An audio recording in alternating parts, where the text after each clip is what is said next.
Assalamualaikum warahmatullahi wabarakatuh. Saya Mela Kurnia Agustin, NIM 19341022, Prodi S1 Profesi Kebidanan, Sekolah Tinggi Ilmu Kesehatan Agbityo. Di sini saya akan menjelaskan materi tentang anatomi fisiologi sistem muskuloskeletal pada pelajaran anatomi dan fisiologi pada manusia. Sistem muskuloskeletal merupakan jaringan penunjang bentuk tubuh yang bertanggung jawab atas pergerakan. Muskuloskeletal terdiri dari dua kata, yaitu muskulo atau muskular yang merupakan jaringan otot-otot tubuh, dan skeletal atau osteo yang berarti tulang kerangka tubuh. Selanjutnya, rangka atau skeletal yang merupakan jaringan ikat yang keras dan kaku atau merupakan jaringan penyokong yang banyak mengandung mineral, zat kapur, dan juga zat perekat. Pada bagian tubuh yang terdiri dari tulang, sendi, dan tulang rawan atau kartilago sebagai tempat untuk menempelkan otot dan memungkinkan tubuh untuk mempertahankan sikap dan posisi. Selanjutnya, bagian-bagian tulang. Tulang terdiri dari beberapa bagian. Yang pertama yaitu lapisan terluar atau kulit tulang yang disebut dengan periosteum. Yang kedua, tulang bersifat keras dan padat. Yang ketiga, bagian dalam tulang disebut dengan sumsum tulang. Sumsum tulang yang berwarna kuning bertugas untuk menyimpan lemak, sedangkan sumsum tulang yang berwarna merah bertugas untuk menghasilkan sel darah. Materi selanjutnya yaitu sel penyusun tulang. Sel penyusun tulang dibagi menjadi beberapa bagian. Yang pertama yaitu osteoblast atau pembentukan tulang, merupakan menghasilkan jaringan osteosit yang mengsekresikan fosfat dalam pengendapan kalsium dan fosfat ke dalam matriks tulang. Yang kedua, osteosit, yang merupakan sel-sel tulang dewasa yang bertindak sebagai lintasan untuk pertukaran kimiawi melalui tulang yang padat. Yang ketiga yaitu osteoklas atau penghancur tulang, yaitu sel-sel yang dapat mengabsorpsi mineral dan matriks tulang. Sel-sel ini menghasilkan enzim proteolitik yang mencegah matriks menjadi mineral tulang kalsium dan fosfat terlepas ke dalam darah. Selanjutnya, pembentukan tulang.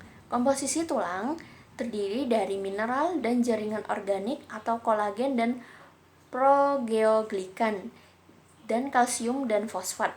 Faktor-faktor pembentukan tulang itu sendiri ada beberapa macam yaitu yang pertama herediter, nutrisi, faktor endokrin, faktor pernafasan, faktor mekanis, dan faktor penyakit. Selanjutnya, tulang menurut bentuknya. Yang pertama yaitu ossa longa atau tulang panjang, tulang yang ukuran panjangnya terbesar. Contohnya yaitu ossa humerus. Yang kedua, ossa brevia atau tulang pendek, yaitu tulang yang ketiga ukurannya kira-kira sama besar. Contohnya tulang ossa carpi. Contohnya tulang ossa carpi.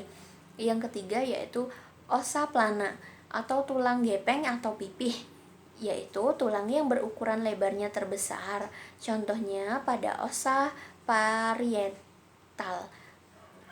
Yang keempat, ossa irregular atau tulang tidak beraturan. Contohnya yaitu ossa sphenoidal. Contohnya ossa sphenoidal ya. Yang kelima yaitu pneumatika atau tulang berongga udara. Contohnya tulang ossa malisa. Selanjutnya yaitu fungsi tulang secara umum.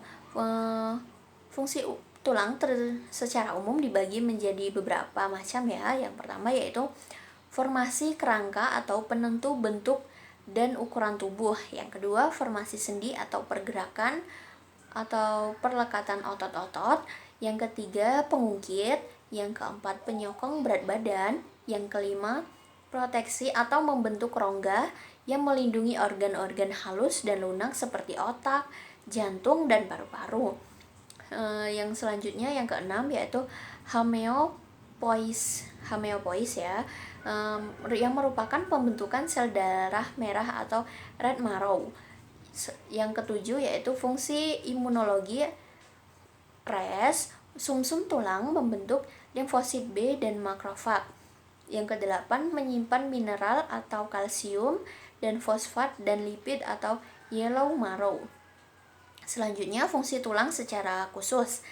Fungsi tulang secara khusus yang pertama yaitu sinus paranalisis yang menimbulkan nada pada suara. Yang kedua, emal gigi atau memotong, menggigit dan menggilas makanan. Yang ketiga, tulang kecil atau telinga, yaitu mengkonduksi gelombang-gelombang suara. Yang keempat, panggul wanita, yaitu untuk memudahkan proses partus. Selanjutnya, sistem skeletal dibentuk oleh 206 tulang yang terbagi menjadi 2 bagian besar.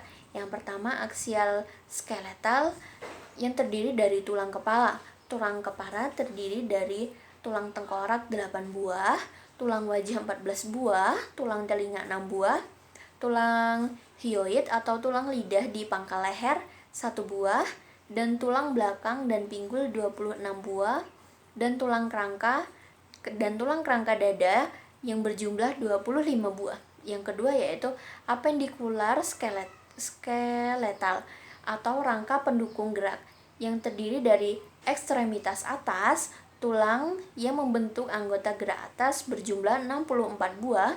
Yang kedua, ekstremitas bawah atau tulang yang membentuk anggota gerak bawah yang terdapat 62 tulang. Jadi, materi tentang sistem muskuloskeletal. Selanjutnya saya akan menjelaskan materi tentang sendi. Dalam rangka tubuh manusia, kurang lebih terdiri dari 206 buah tulang yang dihubungkan oleh sekitar 230 sendi. Sendi atau artikulasio adalah tempat di mana adanya 2 tulang atau lebih yang saling berhubungan, di mana di antara tulang-tulang ini terjadi pergerakan atau tidak.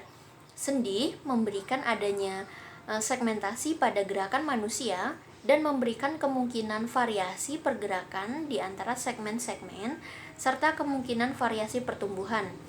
Sebagian besar sendi kita adalah sendi sinovial. Sendi juga diikat oleh ligamen untuk mencegah perpindahan sendi tulang. Sendi menghasilkan cairan sinovial yang berfungsi menjadi pelumas dalam pergerakan sendi. Sendi berdasarkan strukturnya dibagi menjadi beberapa bagian. Yang pertama yaitu fibrosa, yang merupakan hubungan antara sendi oleh jaringan fibrosa. Yang kedua, kartilago atau tulang rawan, yang merupakan ruang antara sendinya berikatan dengan tulang rawan.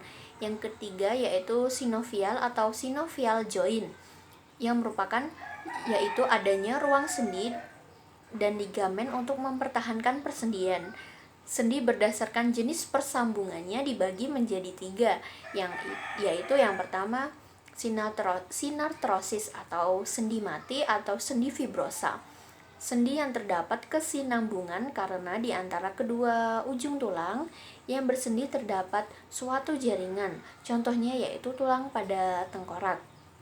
Yang kedua yaitu ampiartrosis atau sendi kartilagenosa atau sendi dengan pergerakan terbatas.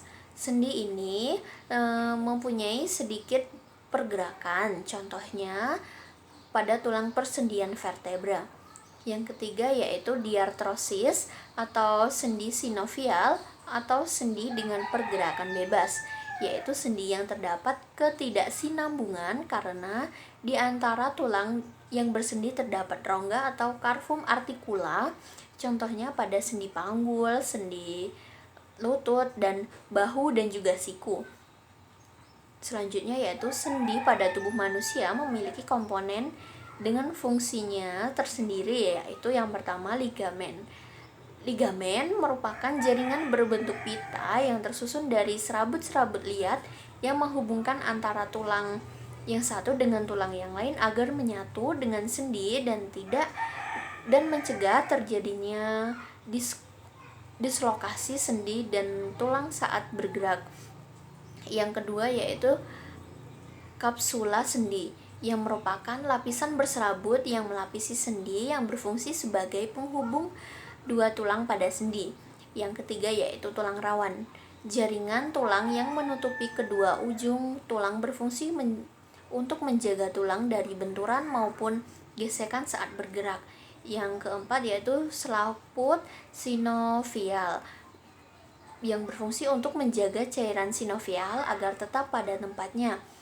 Yang kelima yaitu cairan sinovial berfungsi sebagai peredam kejut dan pelumas yang memungkinkan sendi untuk bergerak secara bebas dalam arah yang cepat.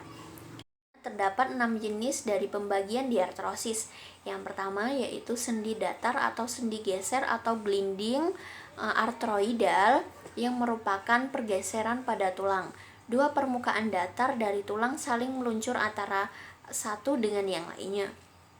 Yang kedua yaitu sendi peluru atau globaida yang merupakan di mana sebuah ujung bulat tepat masuk di dalam sebuah rongga cawan tulang lain yang mengizinkan gerakan ke segala arah seperti bola di dalam lubang berbentuk V1, misalnya sendi panggul dan sendi bahu.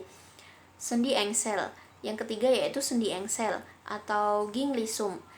Di dalam jenis ini, satu permukaan bundar diterima oleh yang lain sedemikian rupa, sehingga hanya memungkinkan gerakan dalam satu bidang seperti gerakan engsel pintu, misalnya sendi siku, lutut, dan mata kaki. Yang keempat yaitu sendi berporos atau trokoida, yang merupakan hanya memungkinkan perputaran sendi pada gerakan kepala, di mana atlas yang berbentuk cincin berputar sekitar prosesus yang berbentuk paku dari sumbu. Contohnya yaitu gerakan radius sekitar ulna waktu pronasi atau putar ke depan dan supinasi atau putar ke belakang dari lengan bawah. Yang kelima yaitu sendi kolonoid. Sendi kolonoid ini mirip dengan sendi engsel, tetapi dapat bergerak dalam dua bidang, lateral, ke belakang, atau ke depan. Sehingga fleksi dan ekstensi, dan abdukasi dan aduksi atau ke samping dan ke tengah, dan sedikit sirkumudiksi seperti pergelangan tangan, tetapi bukan rotasi atau perputaran. Yang keenam yaitu sendi pelana atau selaris, sendi yang timbal balik menerima, misalnya sendi di antara trapezium dan tulang metakarpal pertama dari ibu jari, memberikan banyak kebebasan bergerak, memungkinkan ibu jari berhadapan dengan jari-jari yang lainnya.